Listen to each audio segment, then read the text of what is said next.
You join me today as a revisit to the Orange Falls, but this time at the normal level for the Orange River. Trip to compare the Orange River in its flood conditions versus in its normal state on the same spot as I made the flood video. I did the previous video in January, I think it was January, and the water level was at about, if I remember correctly, it was about 2,700 cubic meters per second, and now we're going to see it at around between 60 and 80 cubic meters per second. I'm going to completely drink my fill, as much ice as I can fit in there. So this is about 1.7 liters. And then I have a completely frozen bottle of 1.5 liters. That's going to give me about 3 liters. So about 3 hours plus drinking my fill will give me about another half hour extra. So I'm estimating it's going to take me about 2.5 hours to go in, film and come back. Maybe let's make it 3 hours. I'm not going to have much reserve on me. One advantage is I know that as soon as I get back to the car, I have a lot of cold water and ice in here. So if I'm overheating a bit, I can actually cool down quite quickly. You can already see the temperature has gone up. What's it now? 37.9, 38. It's 9 o'clock. So the forecast was for a maximum of 37 today, but it's never that. Probably going to go up to about 42, my estimate. In the time that I'm here, it could go above that if we stay longer. But I'm going to try and finish all this before noon.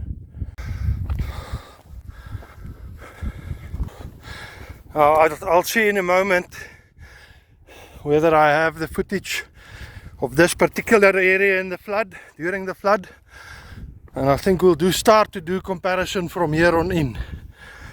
Most of that white rock was underwater during the flood, and the water was not far from that tree, if I remember correct. Let's see if I can show it now.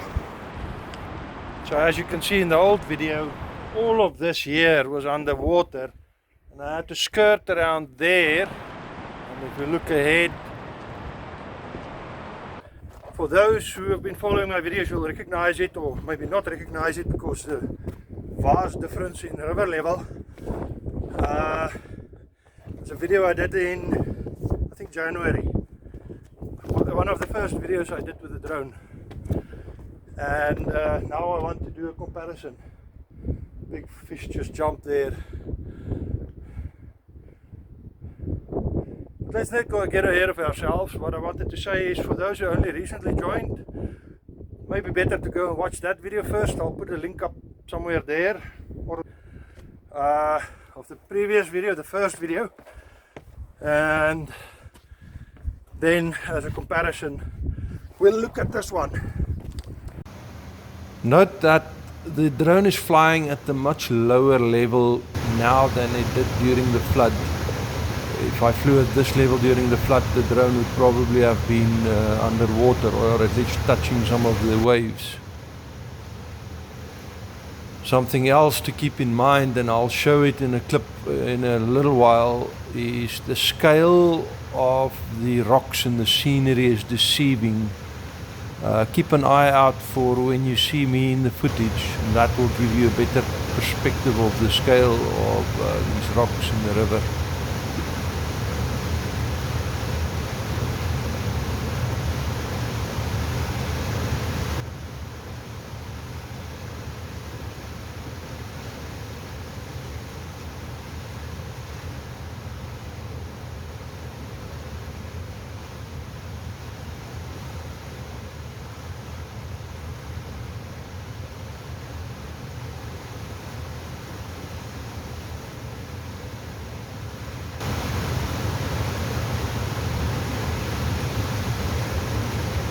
The sound that I'm using for the river here is sound that I actually recorded at the river on the day that the footage was taken. But obviously the sound, I cannot record the sound exactly as the drone experiences it. So I kind of have to play with it a bit to make it feel like it is the sound that the drone would record. Keep in mind, the drone cannot record any sound at all. It would just record the whiz of the propellers.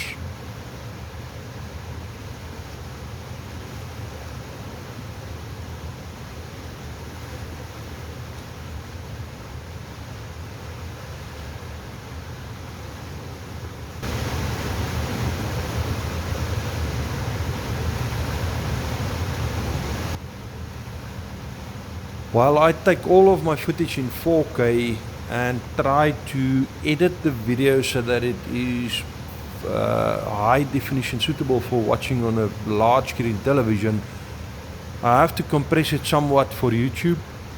I try to keep it as high resolution as I can, but then I still have to upload this on my slow internet connection. It takes 10 to 12 hours to upload. And then YouTube again compresses it depending on the viewer's bandwidth. The video was made to be watched on a large screen television and still get clear images.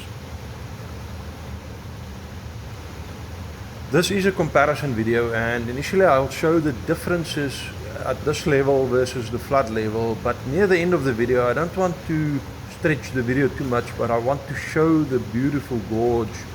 So I'm going to show some longer footage without the brakes showing the difference at the end, and as low as I can get the drone to go so that you can feel that depth and the size of the gorge. This is only the area below the falls, not the falls itself. The falls are quite a long way up there.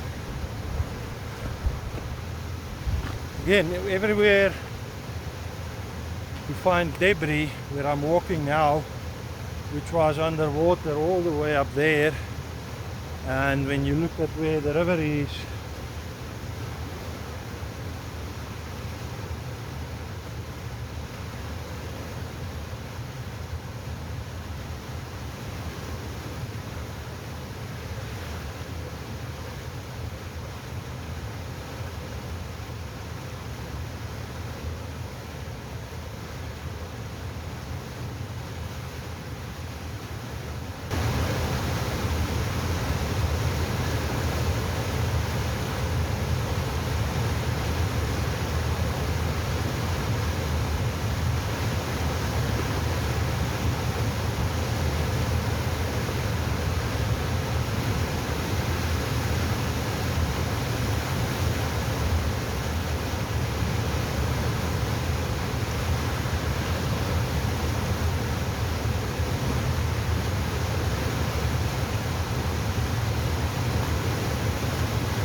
the shape looks, and there you have the widespread toes in the pad.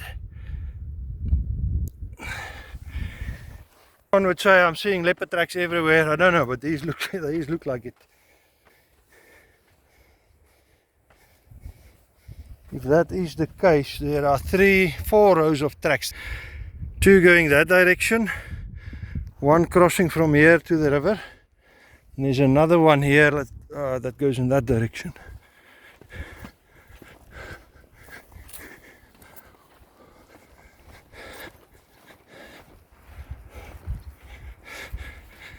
Right now I'm crossing what was during the flood, looking away from the river. This was a side stream of the river. I couldn't cross it here. I had to go all the way up to the mountain and to cross it there to get to this side. So it's a much shorter walk this time around.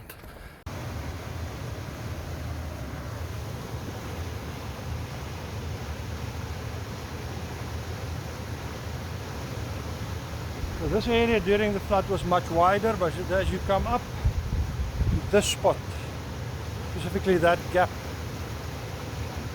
that was what was the narrowest spot during the flood in the river, with all of the pass through this gap. Roughly 20 meters wide. This is what it looked like during the flood. Now, if I remember correct, I couldn't reach this spot where the narrowest gap is because this was underwater, most of it. You can see the debris there and piled up there. I did send the drone over here, but just switch around the camera. But from the gap up, I think the closest I could get was somewhere around those black rocks. That was the closest I could get to the gap here. Simply because most of the rocks around where I'm right now were underwater. And we're going to have a look at the gorge. That's going to be very different. I'm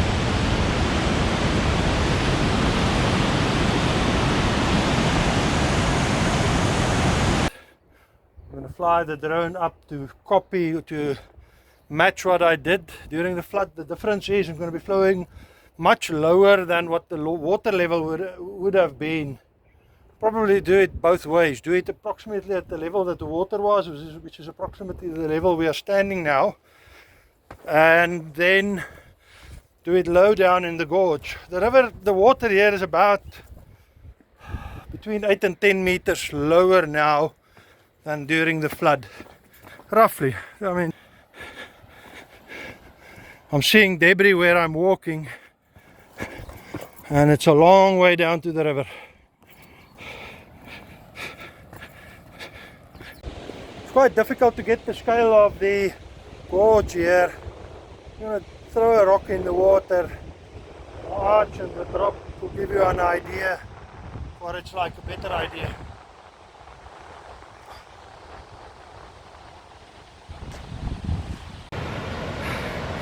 So those are the reverse falls. The waterfall dropped down in the reverse direction to the normal flow of the river.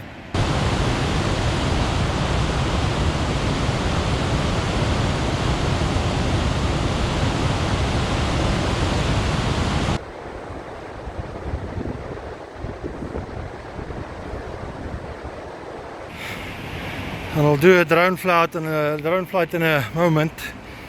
I just want to let everything cool down and charge.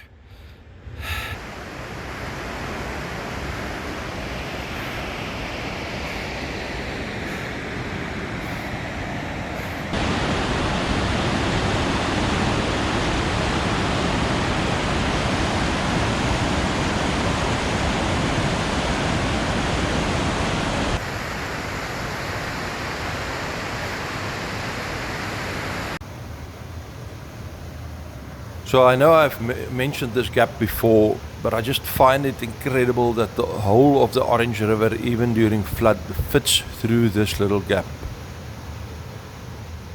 Just think about it, the 400-meter wide carcass area around the bridge with that full stream, all of that, and the whole of what goes over the Gorge goes through this little gap.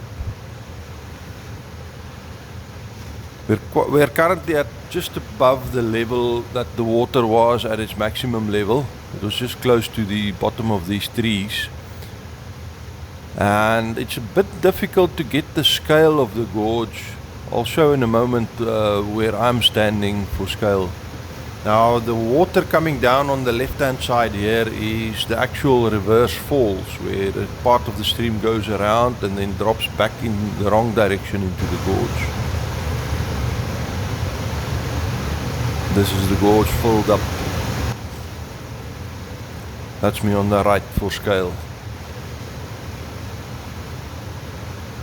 My estimate about 8 meters, but I think it could be even a bit more than that. The difference in height of the water now.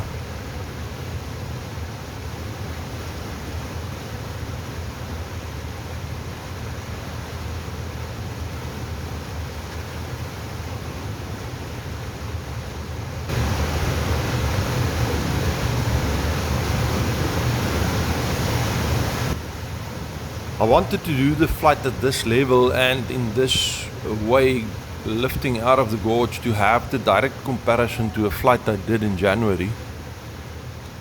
But I can see that I will get better footage going lower down in the gorge. But let's complete this comparison part first, and then we'll do a low flight.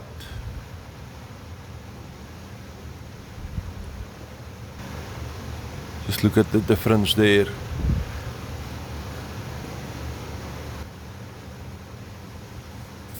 The difference in volume is 2,700 cubic during the flood versus 70 cubic now.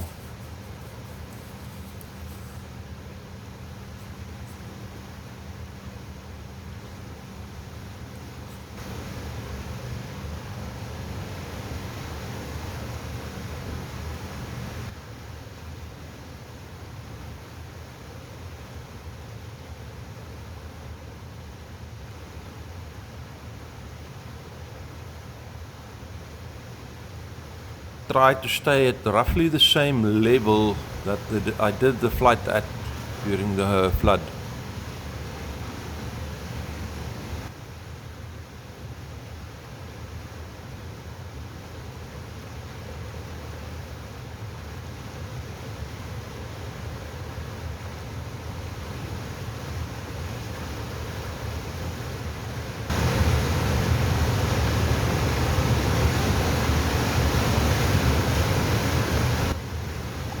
Just about the top of the water level.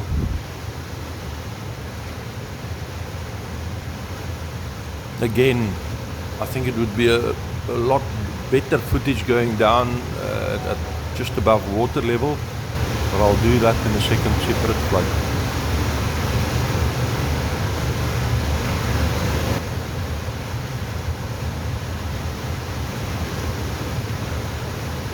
The difference between the first flight and now is exactly 1 year. And there's me on the left again for scale, coming up now to the reverse falls. You can see there the way it comes back upstream.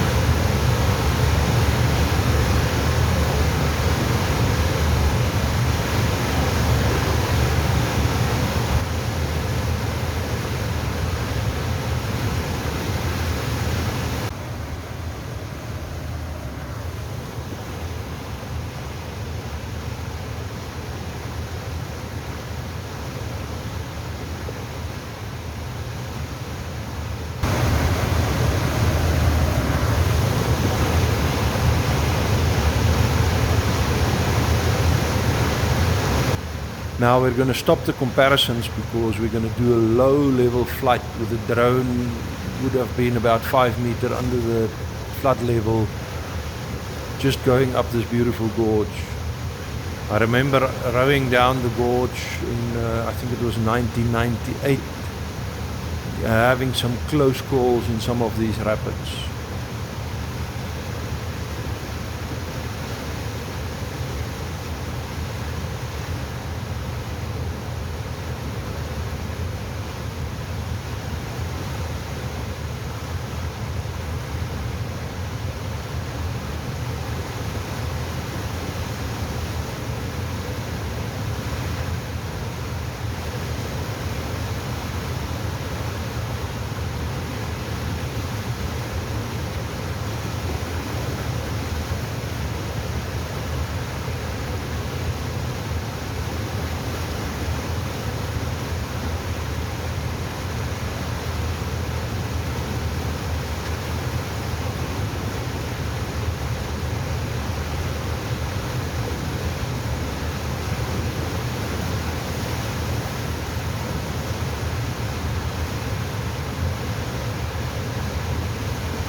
If you want to experience this gorge firsthand, there are tour operators that offer multi-day trips down the gorge that is the Orange Falls.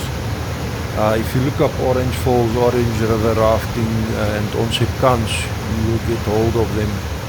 I want to do another trip down the gorge for myself one day, and I might join up with one of those operators to do it.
I hope that was a good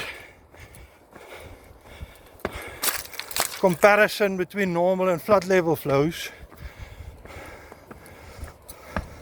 I'll have to see what I manage with the editing. Now I have the same conundrum as the last time. Going in a straight line inland cuts across much shorter and more flat, less energy used, but much higher temperatures. Walking along the river's edge, it's a lot cooler, but a lot of up and downs over the rocks. But with the heat, it's currently at, what's that showing? 40 degrees.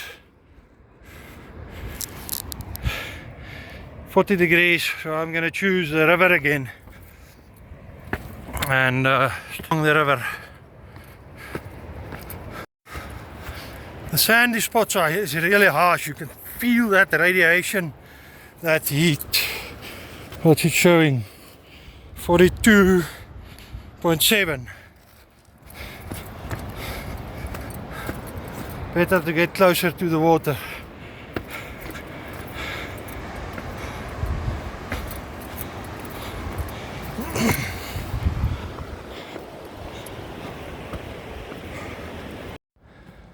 So I've been sitting in a shady spot sucking some ice. It's still about 40 degrees, 40.6 I think. But when I started smelling a dead animal, as the breeze whirls about here, this is close to where I saw the leopard tracks. And then peeking over the rock, I saw some leg. Now, normally leopard would put their prey up in a tree when there's other predators around. This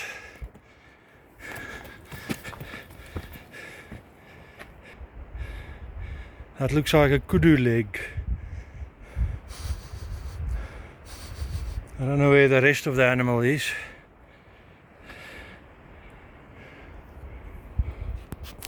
But it might be just better to keep moving. Ah, there's the kudu.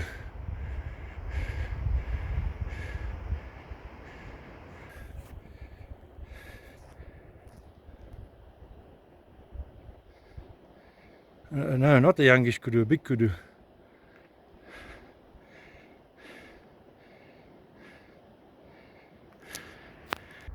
It looks quite old and dried out, the carcass, so I don't think it gets frequented anymore. But still, I don't have any desire to stick around here any longer than is necessary.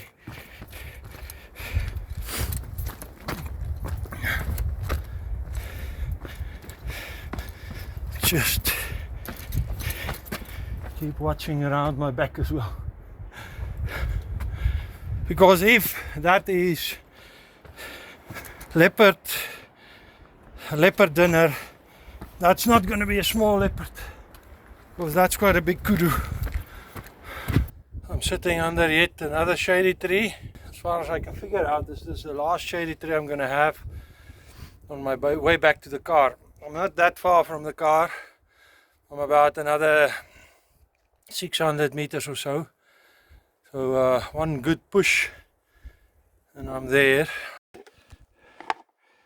So still got a good quantity of ice left.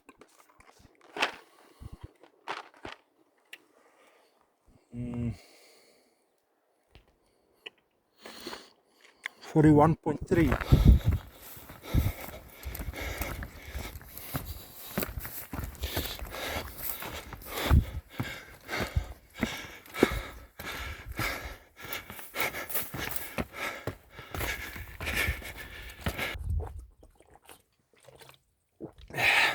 So out and back is now 2 o'clock in the afternoon. I started walking, 9:30. So from 10 to 2 is what, 4 hours. So about 4.5 hours. It's a bit longer than I thought, but I spent a lot of time with the drone and the cameras. So to get back to a normal hydration level, I had to drink a liter of water just now, which means by my calculations I was dehydrated for about the last hour. I was keeping cool with the ice, but drinking a liter like that means about an hour's dehydration according to my calculations. Anyways, cheers.